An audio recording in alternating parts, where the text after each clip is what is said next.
আজকে ছোট পাখির খাবারে দিয়েছিলাম সিদ্ধ চালের সুজি। তো ফার্স্ট টাইম সুজি ট্রাই করে তার এই রিয়াকশন। তো এখানে আমি কিভাবে সুজিটা তৈরি করলাম সেটাই শেয়ার করছি।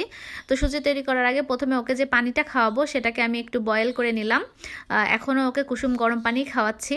তো তারপর এই যে সুজিটা রান্না করব, যেহেতু ফার্স্ট টাইম ট্রাই করবে, কতটা কি খাবে জানি না, খুবই অল্প পরিমাণ এখানে আমি রান্না করছি। 1 চামচের মতো সুজি নিলাম, নিয়ে প্রথমে একটুখানি ভেজে নিয়েছিলাম। নেয়ার পর এখন হচ্ছে পানি দিয়ে এটাকে খুব ভালো করে বয়েল করব।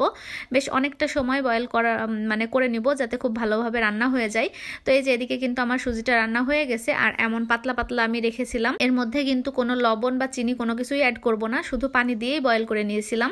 তো একটু ঠান্ডা করে এখন আমি পাখিকে খাওয়ানোর জন্য নিয়ে আসলাম। তো দেখি ফার্স্ট টাইম ও আসলে কেমন কিভাবে এটা গ্রহণ করে। এর আগে তো দেয়নি, আজকেই প্রথম দিলাম।